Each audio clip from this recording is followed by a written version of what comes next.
Продолжение спецоперации в Хароге. Досмотрите это видео до конца, и вы узнаете, какие поступают различные слухи о судьбе задержанных. Подписывайтесь на наши обновления и точно будете в курсе всего самого актуального. Источники в Хароге сообщают, что 12 июня в Махале Тирчит в административном центре Горно-Бадахшанской автономной области была проведена спецоперация силовых структур. Власти официально об этом не сообщали. Из-за отсутствия интернета и перебоев с мобильной связью в Гбао получить какие-либо подробности произошедшего очень сложно. Дорога на Тирчит заблокирована с нескольких сторон, сказал один из собеседников Хароги. Стрельба слышна отовсюду. Люди в масках ходят по домам в поисках Хурсанда Мазорова, Заира Раджабова и их сподвижников, сказал источник. Два источника подтвердили задержание тренера по борьбе Камрона Мамадназарова. Власти официально не подтверждают и не опровергают данный факт. О судьбе Заира Раджабова и Хурсанда Мазорова тоже поступают различные слухи, но в настоящее время подтвердить какую-либо информацию из других источников не представляется возможным. Заир Раджабов и Хурсанд Мазоров в свое время являлись приближенными имам Назарова. Бывший полевой командир имам Назаров был убит неизвестным в своем собственном доме в Хароге в 2012 году.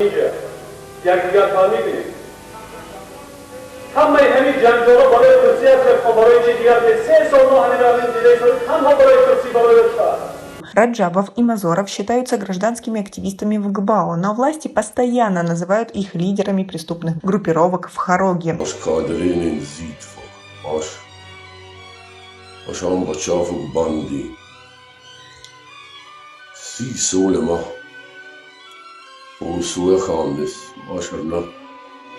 А как вы относитесь к этим личностям? Свои ответы напишите нам, пожалуйста, в комментарии. قدرناشناسی نسبت به واقعیت اصلی کوشش‌های حاکمیت دولتی فعالیت گروه‌های متشکل جنایتی خانوارانکنی گردش غیرقانونی مواد مخدر گردش غیرقانونی سلاح در ولایت بدخشان پیش از همه در شهر خاروق رو به اوج است.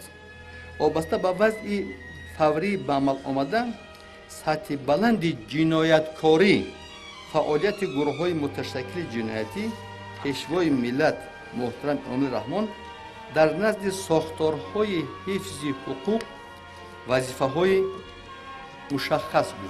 Правоохранительные органы Таджикистана заявили 11 июня, что они арестовали 3 лидеров ОПГ в Хароге: Талиба Айомбекова, Мунавара Шанбиева и Ньюсшо Гулобова. Их аресты последовали за майскими событиями в Хароге и Рушанском районе. Ситуация в Гбао остается сложной с 25 ноября 2021 года. Власти Таджикистана до сих пор заявляют, что акции протеста были незаконными, что демонстранты были членами незаконных группировок, которые, по их данным, получали денежные средства из-за границы и инструкции по дестабилизации обстановки в стране.